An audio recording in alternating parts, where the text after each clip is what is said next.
faradha Allahu alaykum siyama, Mwenyezi Mungu amefaradhisha ndani ya mwezi huo kuufunga.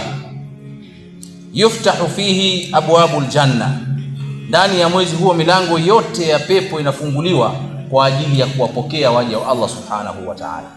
Wa yughlaqu fihi abwabul jahim, ndani ya mwezi huo milango yote ya moto inafungwa, kwa sababu Allah hayuko tayari kumuona Muislamu anaingia katika moto wa jahannam.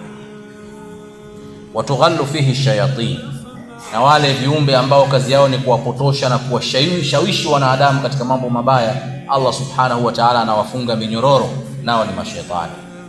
Fihi lailatun min khairu min alf shahr, kuna usiku ambao una ubora kuliko miezi 1000. Man hurima khairuha faqad hurim, atakayenyimwa khairi za mwezi huu wa Ramadhani basi amenyimwa kweli. Haya ni maneno ya Mtume sallallahu alaihi wasallam kwa masahaba zake katika masiku kama tulionayo. لبو نبعه كالقرب حين دعاء